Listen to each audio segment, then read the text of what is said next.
Good afternoon, everybody. It is a delight to be back here at the Aspen Ideas Festival. You're here for a panel called The Economist Dilemma, How to Place a Price on Carbon. Carbon pricing, as it happens, is a timely topic. Not only does climate change promise to be a major issue in the Democratic leadership race, just today, as a matter of fact, the top court in Ontario, back where I'm from, ruled in favor of the Canadian government's right to put a price on carbon pollution and to collect revenue from polluters, otherwise known as a carbon tax.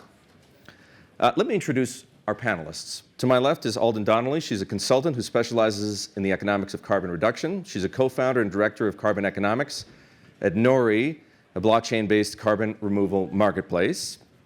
And to her left is Joe Aldi. He's an economist who specializes in the environment. He's an associate professor of public policy at Harvard's Kennedy School. But I am giving their bios short shrift.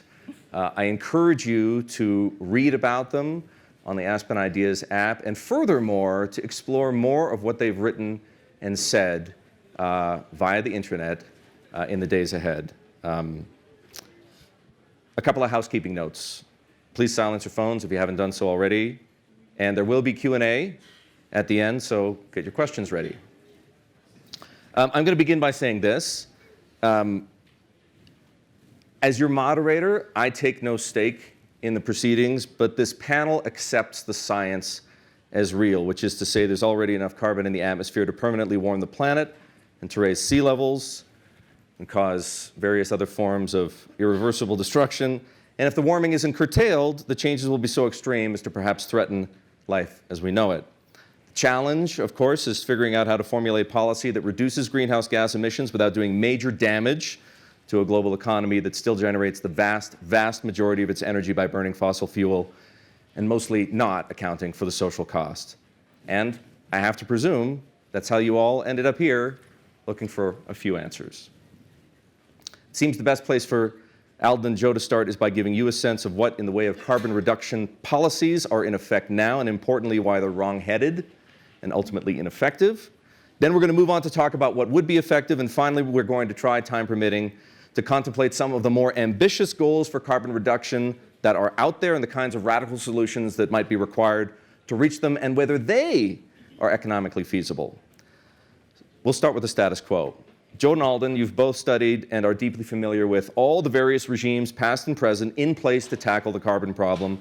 And I would like you to both describe the landscape as it exists now and the thinking that shaped it, because that helps people to understand maybe why it went down the wrong path, and pick a few examples you think illustrate why what's being done now isn't working.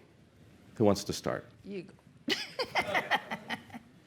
So the policy landscape is really complicated with a mix of regulatory policies, various kinds of subsidies through the tax code, some voluntary efforts that are going on as well.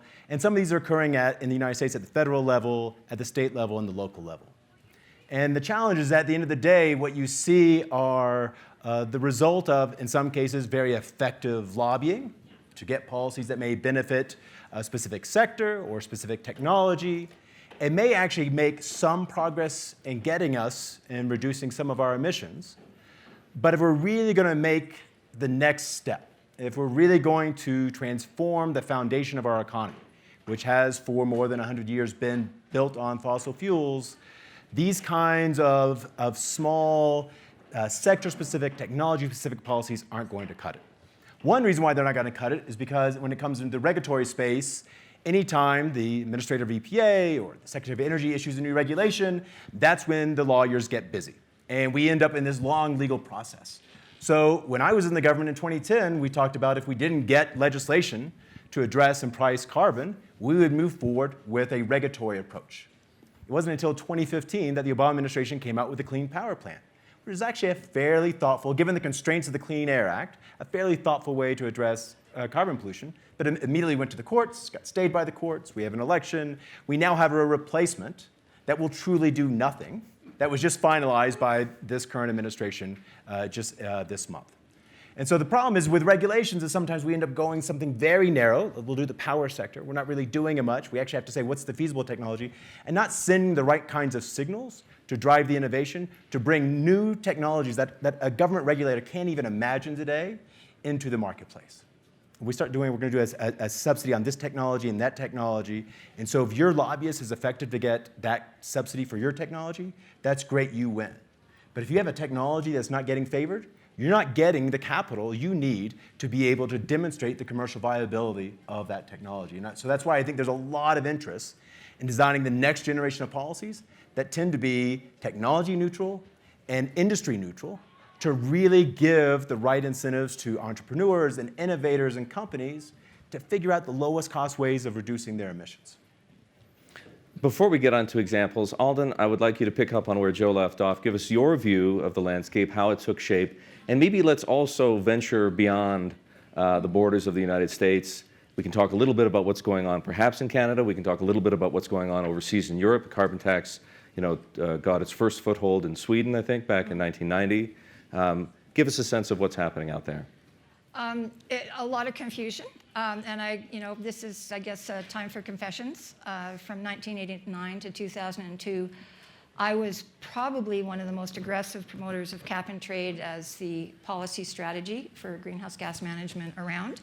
And as long as I was taking that position, I was very popular on the international conference cocktail party circuit. I was in Canada and convinced that cap and trade was going to be part of our regulatory future, and we in Canada had no history with cap and trade, unlike our American competitors. So I was able to form a consortium of 14 of Canada's 20 largest corporate greenhouse gas emitters, and starting in 1995, we actually pretended we just got regulated and went out to build portfolios of offset credits to offset our emissions, not with the view of becoming big players in the market, but to actually learn by doing to catch up to our American competitors who we thought were way far ahead of us, and we thought that was dangerous. As a result of the process of doing that, I learned a lot and learned a lot from other people and formed the opinion that cap and trade wasn't going to work and actually hadn't worked historically the way everybody was reporting it was working, which was pretty embarrassing because I was part of a consulting team who told our ministers of environment in 1989 that it was the cat's meow. Could I interrupt for just 1 second and ask either of you, for the benefit of the audience, because I'm assuming that they haven't been deeply enmeshed in public policy for a couple of decades, to define what cap and trade is? Cap and trade is a quota-based supply management regime. So you know how dairy quota controls producers' rights to produce milk, buttermilk, and cheese, and every economist in the world hates it? Cap and trade is the quota regime that governs your combined rights to produce fossil fuels, consume fossil fuels, produce building products, aluminum, cement, iron, steel, glass, and produce food. So we live in a world where a whole bunch of economists like me say, this is so wrong and inefficient, and this is so right and efficient, and they're exactly the same thing. Okay, but Alden, to be fair, no. So we don't have. You're a former cap and trader too. Yes, I tried to actually.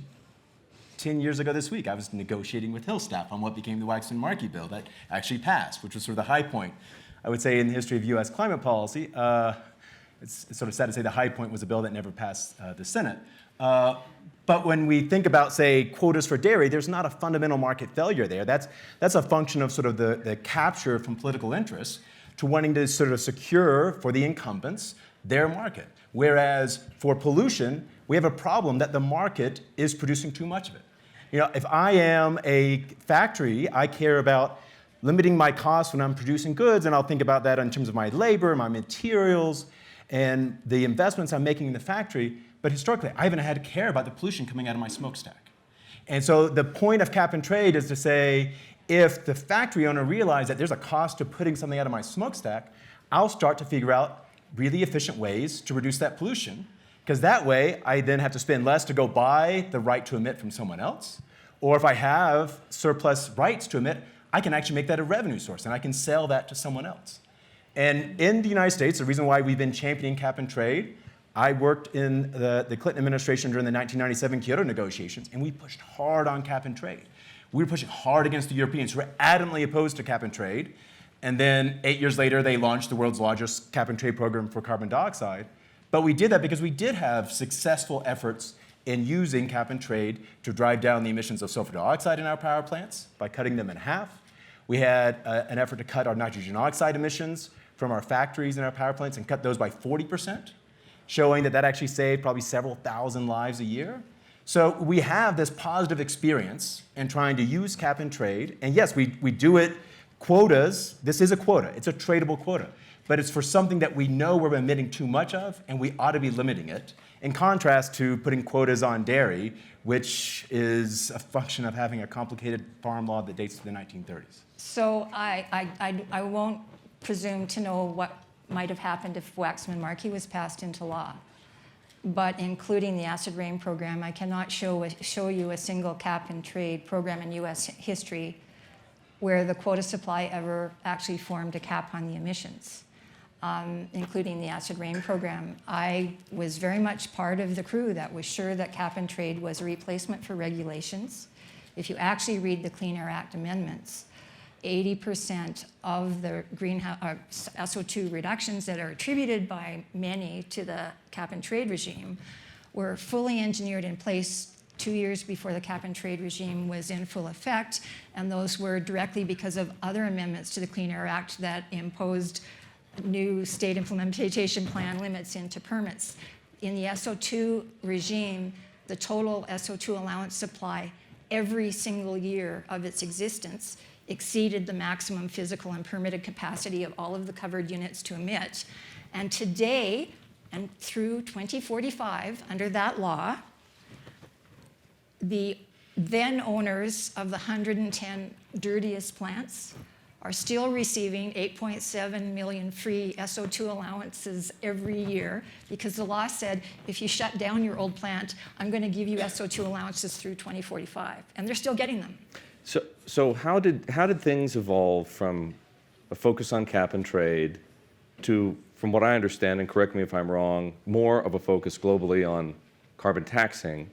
And what regimes would you point to as exemplars of the way thinking is being applied today? I'll go there. Short version of a long story is when I decided I had to get ready to stand up and tell everybody in the world how wrong I'd been about cap and trade for so long, I decided I should study carbon taxes. And there are 9 European nations who actually had their CO2 tax, their direct CO2 tax in place before the European cap and trade regime showed up, in most cases more than 10 years. So I, well-trained economist, went and studied all the different European carbon tax regimes because I assumed when I said cap and trade's not the right answer, someone would say, what's the right answer? And I would say carbon tax, and then they would say which one, because these were all really different, and I was trying to prepare to have the answer, and discovered that none of their carbon tax regimes work as reported either, which was, I did not find distressing. I was not going out to prove them wrong. To give you an updated version of carbon tax, we often hear that, and Sweden is the leader in carbon taxation. Right now, if you're the average household owner in Sweden, you're living in a home that has got half the square footage per occupant compared to the American average. It's 40% more efficient per square foot. You are paying 44 cents US a kilowatt hour for electricity, and your annual average bill just to heat space and water is $4,500 US if you're using electricity and $3,500 US if you're using district heat. You pay on top of that to turn the lights on and run your computer. Right now, Which, for those who are doing the math, is a lot of money. It's a lot of money. That 44 cents in Sweden is a higher number in Norway, which is almost all legacy hydro, and it's around 35 cents in Denmark. It's interesting. If you look at over the last 10 years since the carbon taxes came into place, 5 of the 6 OECD nations with the highest and fastest growing private debt as a percent of disposable income are Number one, what's number one? Highest and fastest growing private debt as a percent of disposable income? Denmark. Number two, Norway. Number four, Sweden. Number five, what's the other big taxer? Netherlands. What happened? You want? So I have a different view on Sweden. So Sweden decided to implement what is now the highest carbon tax in the world, and at the same time, they cut taxes on income. So personal income and business income were cut. So there was a tax reform in 1991. They did both. They cut limited existing excise taxes. taxes on large industrial energy purchases, and they made households pay for it. Okay, so they cut personal income taxes and corporate income taxes. They have, right now, their emissions are about 25% below their 1990 levels. When we look at their power sector, about 80% of their capacity is zero carbon. It's hydro, it's nuclear, it's wind. And to sort of blame the current prices, there's this complexity in the EU. It's not right to actually blame the current electricity prices, I think, on a carbon tax, because starting in 2011, they no longer assign the carbon tax to the power sector in Sweden, because it was covered by the EU's cap and trade program. So you have this complexity, and it's something that in the United States we'll probably have to tackle between the mix of state policies, like in California and the Northeast and Mid-Atlantic states, and whatever may become the national policy. They have something analogous in the EU, where you have those policies set by Brussels that in some sectors covers the entire EU region, and then other policies that are set at the member state level. So I look at Sweden and I see a country that they set the same carbon tax across all their sources, which is the way you drive the right kind of changes. Norway, in contrast, has a different price depending on how you use the gas. They have a different carbon tax on gasoline relative to diesel. They have a different tax on coal that's actually lower than the carbon tax on gas. So for me, when I look at that, they call it a carbon tax, it might as well just be a complicated energy tax. The other thing is when we talk about Denmark, to me, the frustration that you see in Denmark is they basically exempted all their energy-intensive industries.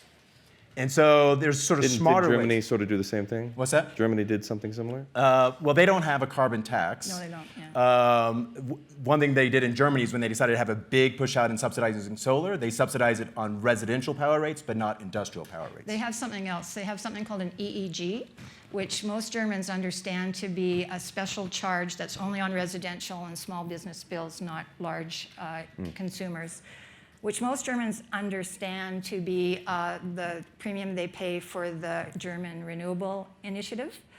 But the EEG has 5 cost components in it, and since 2012, the largest growing component is something called industrial privileges, and that's the household subsidy for the electricity rates that the large energy-intensive industry raises. And industrial privileges is now the single largest component in the EEG, and the portion of the EEG that's been going to renewables has been declining since 2012. But the one thing I wouldn't say about how you address concerns about energy-intensive manufacturing, because it's a big issue in the US. I mean, this is one of the most contentious issues when we debated cap and trade a decade ago. And if we have a carbon tax debate, it's going to be one of the most contentious issues in the US going forward on that. And so the question is, do you decide to just exempt certain firms that are energy intensive? But that sort of defeats the purpose. You want to be creating incentives for them to be more efficient, to find ways to reduce the carbon characteristics and footprint of their activities. Alternatively, what you could do, this gets some of our friends who do trade policy a little bit anxious, you could do a border tax. And so the idea is to say, if you're an energy-intensive manufacturing firm, you should not be concerned that there's going to be a sort of adverse competitiveness effects, because we're going to make sure that, say, if you're a steel manufacturer, any steel we import in the US, we're going to impose a tax on the carbon content of that steel. I actually think the first best is just to get all of our major trading partners to move forward with aggressive climate policy. Right now, we in the US are not in the position to sort of make that happen. But that would be if everybody's sort of imposing similar kinds of policies around the world or have similar impacts on manufacturing. You're not creating that kind of competitiveness wedge or differential that could adversely affect your domestic industries. I want to move our conversation into some ideas from both of you on what might work. But before we get there,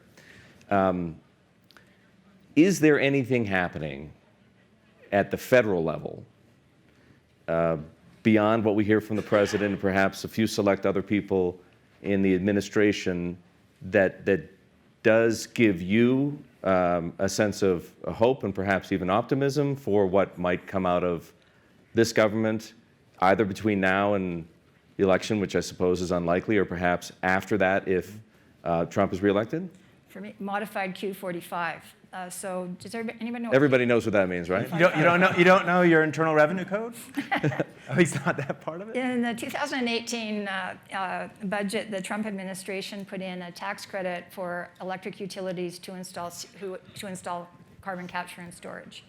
So utilities that install carbon capture and storage and deliver the recovered CO2 to an enhanced oil recovery rates get a $35 a ton tax credit for 12 years.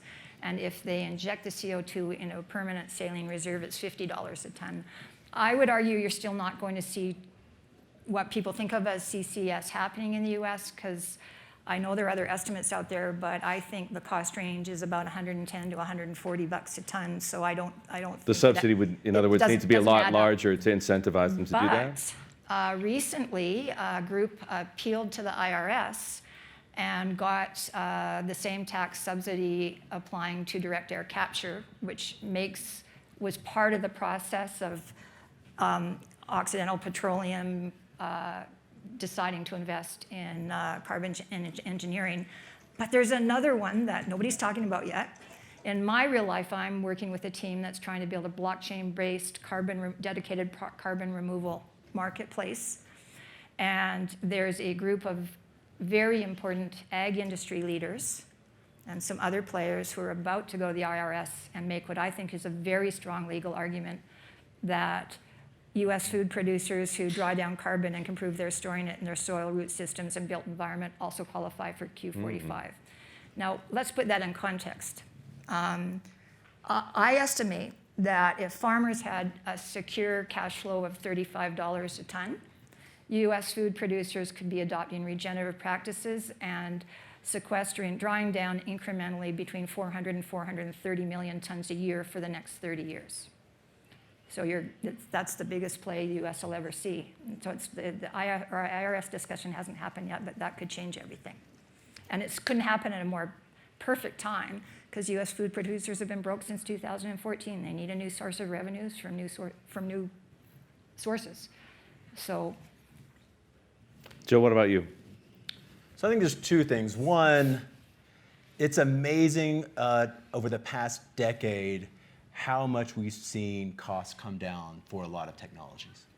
And it's not just solar and wind, although we've seen a lot, especially in solar. And part of it is that the subsidies, whether it's in the US, whether it was in Germany, they created a really large market incentive that actually helped to enable a lot of the investment in solar manufacturing to improve the efficiency of the panels and to drive down their cost. And in fact, basically, a former student of mine who's a professor at Cornell now found that we in the US benefited a lot from the German subsidies, that they really enabled a lot of this growth. But it's also in natural gas. The innovation in natural gas has made it where we can produce so much natural gas incredibly cheap, and that change in the relative price between natural gas and coal is why we now see, in large part, the combination of pushing out wind and solar and then changing the relative price of natural gas to coal is why the power sector in the US has emissions that are 25% lower than they were in 2005.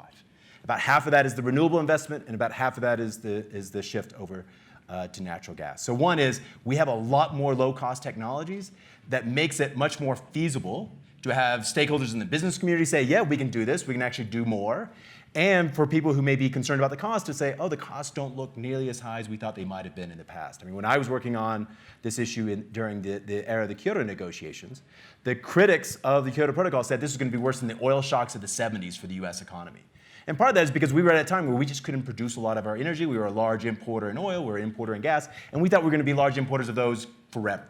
But the innovations is really both on gas and in renewables, I think helps that a lot. The second thing I would say is there is this growing interest about a carbon tax, and there's more discussion on Capitol Hill about that. We have bills that I would describe as kind of marker bills that are being introduced. They're not going to be the basis of a floor debate in the next year and a half, but they're starting to sort of, putting these out and saying, okay, here's some ideas, and getting a sense of sort of what do people think about it. This is the way the kind of process works when it takes a long time to get a piece of legislation through Congress, is that you have these years where there's these marker bills introduced. Some of them are being introduced in the House by Republicans. Now, unfortunately, like one of them introduced it in the fall of 2018, was a Republican in a swing district, and he's now a former congressman. But there's still, I think, this sort of growing interest in thinking about this as a possible way forward, because I think there's more and more on the other side of the aisle which feels like, okay, we need to do something, but let's do something smart. Go ahead. So I agree. So I did my Q45 thing, but I'm a left-wing enviro geeky person who likes government to get out of my face. And after believing in cap and trade and looking and spending a lot of time trying to figure out how to make carbon taxes work, I did the strangest thing. I decided that, we have pretty, good histories of getting lead out of gasoline and paint and getting sulfur out of diesel and reducing the ozone-depleting substances from refrigerant chemical supply chain. And maybe I should look, like I looked at taxes, at how Europe, Canada, US, Japan achieved those pretty significant pollution reduction success stories to see if it would give me a signal about what policy is. And you know what? Every time we were serious about reducing a pollution precursor in our supply chain, the whole developed world, every time we've done it successfully, did it the same way. You know what the efficient way to get a pollution precursor out of the supply chain is? You order the suppliers to report their fossil carbon content per million BTU of energy delivered, and you tell them to reduce it 3% per annum, and any combination of obligated parties can comply jointly. I don't care how the hell you do it. Go for it, guys. Every time we've been successful, government didn't say, I'm setting the price and I'm picking the solutions. Every time we were successful, governments didn't cap and trade emissions at point of production and put a tariff on imports. They said, if you sell energy here, I don't care where it came from. You report the equivalent of your global supply chain fossil carbon content. I don't even care what the emissions are. Fossil carbon content. It goes down. You can trade over compliance credits with the guy across the street. And they understood that the private sector only has two tools: price and innovation. An effective, successful regulation is one where government says, this is the pollution precursor reduction goal. You guys figure out the price solution. You know how important this is? In 1978, when we agreed to get the lead out of gasoline, and everybody, including me, working for Chevron at the time, was convinced ethanol was going to be a pure substitute for lead as the oxygenant. We all got told to reduce the lead content. Again, never told to reduce our emissions, to reduce the pollution precursor content. We started to move into fuel formulations that were substituting ethanol for lead, and found this thing we hadn't thought of before, which is the ice sealing for ethanol in the fuel formulation. And by 1984, we had four new gasoline fuel formulations that nobody ever imagined in 1980. And we got the lead out of gasoline in North America while the real prices of gasoline fell by 12%. In 1978, when we made the commitment to get the lead out by 1990, the EU, EEC in those days, by comparison, said, we're going to have a lead differential tax. Exactly what we're talking about. We got the lead out in 8 to 12 years, depending on how you count it. They took 26 years. The EU did not get the lead out till 1999, when all of the EU members agreed to phase out their lead differential tax and order the lead out of the supply chain. That's the difference. 15 years if you start with a tax, 8 years if you do the performance. Could I just jump in for a moment? It happened so subtly and so quietly, you might have missed it. There was a big difference of opinion that just emerged between our panelists. Joe was in the process of explaining why, and he will continue, why he thinks a carbon tax, but not the kind that you've seen deployed in other jurisdictions, is the right way to go. And I think if I'm fair in summarizing, Alden, your view is that cap and trade doesn't work, carbon tax doesn't work. The only way to get carbon out of the economy is to regulate it, out of the economy. And don't prescribe either price or solution. And you drew some interesting analogs. I mean, I would submit that the energy economy is considerably more complex than the one that is involved in the production and distribution of gasoline, but it is true that regulation drove lead out of gasoline. But I think there's something important about that story. In the United States, we dramatically accelerated the phase down of lead over 1983 to 1986. And while we had a standard, we made the standard tradable. And so, there's a sense in which we said we're going to allow the refiners to average across all the owner of the refineries to average across all the refineries. And if they actually beat the standard, they can actually save some of the credits for use in the next year when the standard's more ambitious, more stringent. And they can sell the credits to some refineries which refining at sort of higher cost to remove the lead from their gasoline. And so that was a case where really in the first time in US environmental policy, we used a tradable instrument that is really thought of as kind of the precursor to what has become cap and trade. And whether you decide to say, I'm going to give you a standard, in that case it was so many grams of lead per gallon, or I'm going to tell you that you can only have so many grams of lead total that comes out of your refinery, there's not much of a difference there. There's a huge difference. No. Yeah. So the thing is that at the end of I do want to point out that the lead in gasoline debate is. But let's get back to a carbon tax. Yes, exactly. I think it's important. And that is, war. We, in contrast to whether it's lead or ozone-depleting substances, there's not a single thing we do that doesn't have some impact on greenhouse gas emissions, positive or negative, in our everyday lives and in the operations of every company that operates in this country. Right? So it's everywhere. And so the idea that we're going to start to do sort of a performance standard to go after the emissions here and the emissions there, it gets really complicated, and it gets to be a long list of potential regulations that you might need to do. And carve-outs, potentially. And potentially carve-outs, because every regulation is an opportunity for the lobbyists to come in to try to modify the rule a little bit this way or that way to their benefit. I think there's two really big reasons why having something like a carbon tax that is industry neutral, that is technology neutral, that's applied to the whole economy really matters.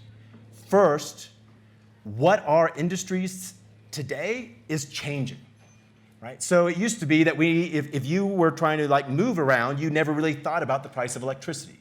But now we do, as more and more people are thinking about electrification. When you talk about the people who want to decarbonize buildings, they're really talking about electrifying buildings. And so all of a sudden, you need to start thinking about how electricity may end up competing with gasoline and diesel in transportation, how electricity will start to compete with gas and heating oil in home and building heating. And so, there's a concern, because we've seen this historically, that for the same pollutant, we'll do a regulation, say, in vehicles that is dramatically different in its environmental attainment and its cost than addressing the exact same pollutant in the power sector. So for NOx emissions, we found that the marginal cost differed by about a factor of 3, and we probably could have gotten at least 20% more emission reductions if we just set them at the same marginal cost. And by marginal cost, I mean what we might do if we did a tax.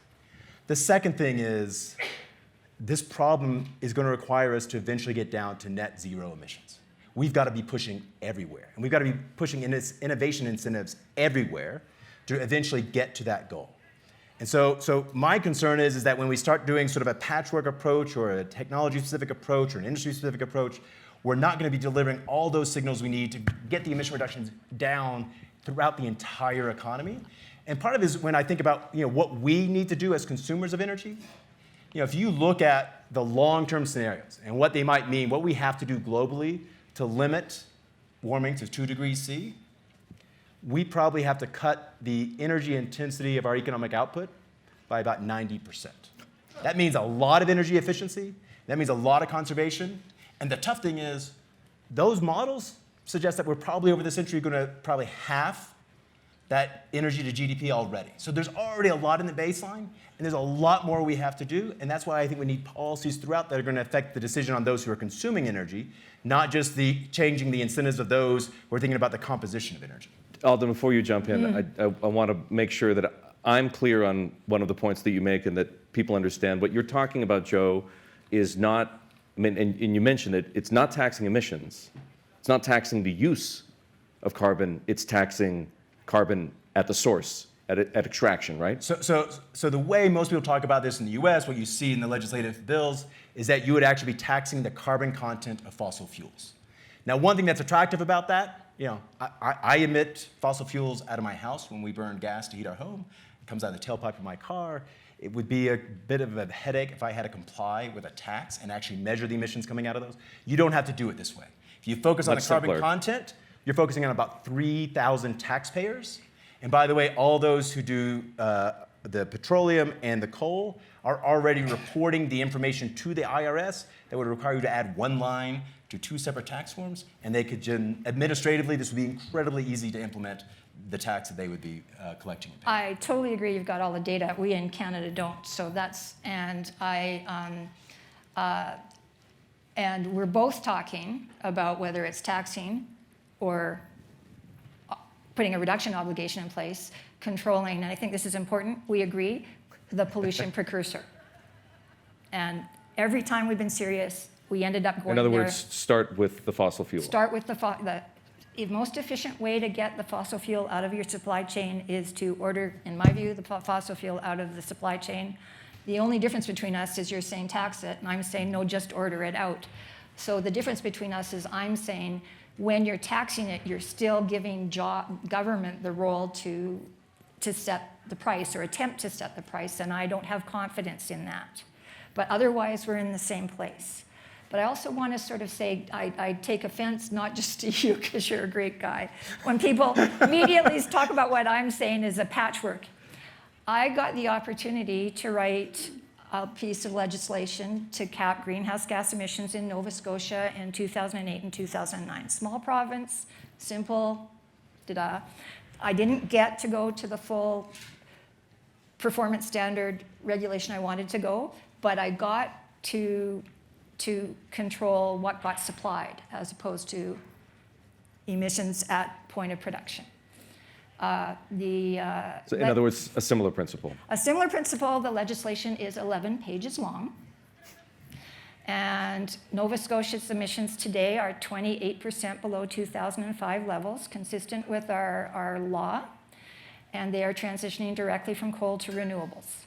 And they are doing so at 50% of the compliance cost impact that we have experienced in Ontario and Quebec, who've been engaged in cap and trade. So if you want to take a quick look at not what I'm recommending, but halfway there, it's the Nova Scotia greenhouse gas legislation, which I was hired by a conservative, equal Republican government to write. They got thrown out of government, and socialists, the NDP, trounced them and signed it into law 2 weeks after they got into government. And Liberals, our Democrats, won the government 4 years later and added 10-year term to the law. So it doesn't need to be a patchwork. What becomes a patchwork is taxes and systems where, you've heard me say this before, I don't want to go to one more meeting about pricing carbon where for every 10 minutes we talk about designing the tax regime, we're spending 80 minutes talking about how to spend the money. If there's money to spend, it's not working. But that raises a really important issue. You're stopping me. Make it quick, because we're at that time where I need to turn to the audience for Q&A. Yeah, the tax does raise money. The appeal of the tax over time is that we'll reduce emissions, and so the money you raise will decline. Having said that, you can use that money in really smart ways that you don't have available to you in the context of a regulation. And by smart ways, it means you could return money to households to offset the concerns about higher energy prices. And in fact, some analysis suggests if we just wrote the American public, every person gets the same check every quarter that would come out of a carbon tax, you're probably looking at the bottom 70% of the income distribution is better off with the combination of getting those checks and the higher energy prices that are associated with our effort in driving down CO2 emissions. What we've seen is in practice in the US, a lot of our regulations tend to be regressive. They tend to actually impose more of their costs on lower income households, but the regulation doesn't give you anything to help mitigate those concerns. So I think it's important when we're raising the revenue, there is a lot of value in that because we can use that to address our concerns about regressivity, I mean, I hear a lot from people say a carbon tax is regressive, and it kind of frustrates me because I feel like it's the same thing as looking at Social Security. If you look at the payroll tax we use to finance Social Security, it is regressive. On net, the policy is progressive because the payout from Social Security, the benefits you receive when you're retired, are really skewed to helping low-income households. So the same logic applies to a carbon tax. Actually, raising energy prices through a carbon tax may hurt disproportionately lower-income households, but if you use that revenue and target lower-income households, they can be made better off, just like the Social Security program. I just want to be really clear. I like what you're saying, but you've got to disclose. We'll see a show of hands. Well, Got to disclose that you're proposing that the government of the United States do something that nobody else who said they're going to do that has ever done, including my province, British Columbia. So it's not easy because it's not ever been done before. I think the gentleman in the white shirt here in the fourth row back was the first to raise his hand. Great, thank you for the commentary. I just have a question because I'm naive. If we do all this and China doesn't do anything, are we making an impact on global warming? I think China's concern right now is they feel like they're doing things and looking at us and thinking we're not, right? So China, their industrial policies to go big in some of in solar, they've gone really big. One could argue, in fact, it's the reason why we imposed tariffs on solar panels starting about 6 to 7 years ago, that they were doing ways that we thought violated the WTO. They have implemented in 7 cities and provinces a cap and trade program that's a kind of pilot, a pilot that covered the consumption from about a couple hundred million people, and now they're planning to go nationwide with that. I'm not sure how effective that policy is going to be, but there's this kind of dance where we're like, well, what if they don't do anything? And they're looking at us and they're saying, well, it looks like you guys aren't doing anything. So we need to try to work together, and that's something that I think was actually really important in 2014 and 2015 when President Obama got the Chinese to agree to work with the US on climate policy. I want to give you 30 seconds. China's already said that if you do a tax and transporter charge, they're going to WTO because that's taxing imports on the basis of how they're made, which is against the rules. So you got a trade war right there. If you say get the fossil carbon content out of your supply chain, you're treating imports from China exactly the same way you're treating domestic supply. You've got no trade war. Go ahead, please. So I understood very little of what you all three said, so excuse my ignorance. But as we sit in the Coke tent, and you're talking about new carbon policy, and we know their influence and those like them, how in the world do we practically ever get there? How do we create the policy to get there? And we were told in the preceding session that we only have 20, 25 years to get there before it's catastrophic. So how do we do it from a practical viewpoint? With all of this big money. Yep. You do realize you're asking economists to answer political questions. I think there's 2 things that are going to be important about this. One is we're seeing climate change now, and I think people are starting to connect how it's affecting their lives right now. I mean, I flew into St. Louis about 5 weeks ago, and it was stunning the last 10 minutes of our flight, seeing how much the flooding is there in the Midwest. So part of it is I think really trying to say this is not some far off problem. We're seeing it today. I think you're seeing among some Republicans, they're recognizing that they can't keep denying this, and that it is having an impact on their constituents. And the challenge is whether you can actually get a broad enough coalition that says the uncertainty about future policy. I mean, there's a lot of companies. ExxonMobil has an internal carbon price. ConocoPhillips has an internal carbon price. Like these are big companies that the reason why they are pricing carbon and some about their strategy and how they're evaluating the robustness of their investments is they think there's going to be policy down the road.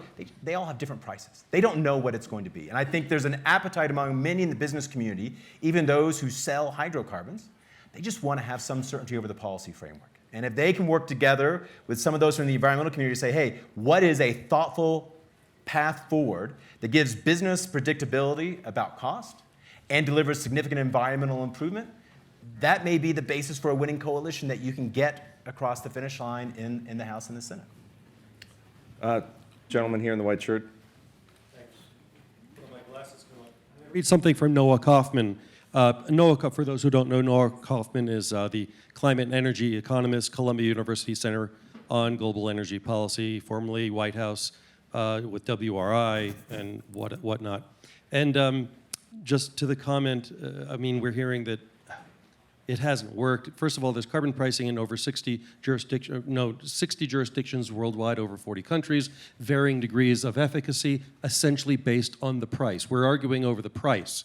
What he writes is, if you try something difficult and fail over and over again, one possibility is that the strategy is right, and you just need to keep trying and trying until the same thing until it works. I'm referring both to climate policy and to potty training my 2-year-old. Good point, I think. So my question is simple. Under what scenario do you, anybody, expect to see the massive exodus of capital away from dirty energy and deployed into clean energy while dirty energy gets to remain artificially underpriced? I mean, we are seeing investors and talking more and more about this. I mean, I think the use of internal carbon pricing was really driven by the investment community. The question is whether we can go from I'm going to run my business and I need to think about managing this risk to taking a more proactive step and saying I'm going to lobby the congressman or the senator in the state in which I'm headquartered. Or I'm going to start to work, if I'm an energy producer, I'm going to start working with the staff at Senate Energy and Natural Resources and Senate Environment and Public Works and say, what makes good policy? That's the question, is you have a number of companies that are doing some things that I think are actually quite effective. Some of it is to this demand from investors, but we really need to see them go the next step and engage in the policy debate. I think it's a really good question, but I just want to ask one favor. I can't show you one precedent anywhere in the world where the tax rate equals the price. Not honest, I know. Not in anywhere. So I'm saying let's not confuse what government's number, which will apply here and not there, with true cost or true price. I also can't show you any place where any pricing mechanism displayed regulations. One of my concern about obsessing about how to design a carbon tax system is we're not having a debate about what efficient regulation looks like. I think I've got a prescription for efficient regulation. Please go and look at the California Air Resources Board 2008 and 2014 scoping plans. You know what they say? They say in 2008, we're doing cap and trade. We're going to achieve 174 million tons of reductions between 2007 and 2020. And table 17 on page 17 allocates, as the law requires them to, those 174 million tons to government measures. How much of the 174 million tons is attributed to cap and trade? Anybody? 300,000. Plus 1 million attributed to the high-speed rail, which the revenues from the allowance auction was going to finance, which is now sideways. 2014, what does the report say? The report says we need 24 more command and control regulations above the ones that were in the 2008 report because we're running 75 million tons short of our goal. And in 2016, they passed 24 more regulations. If we don't talk about what good regulation looks like, I've got a strong opinion about what it looks like, but if we don't have that discussion, we're going to get the California dog's breakfast, which is not scalable, which is inefficient and not working. We are over time, but this gentleman in the front row has a mic in his hands. We're going to give you an opportunity to ask a quick question and our panelists to provide you with 2 quick answers. I have a quick question. I don't think the answer is quick. I love the idea of a global carbon market and a cryptocurrency-based system. I think it's the right way to go. I just wondered if you want to expand a little bit more on that. We don't really have time for that. But as I suggested at the beginning, Come and talk to me if you can you read. want. You can talk to Alden here. You can read about what she's doing at Norway. You can read what Joe has written and said and watch it on the internet. I want you to join me in thanking Alden Donnelly and Joe Aldi for spending time.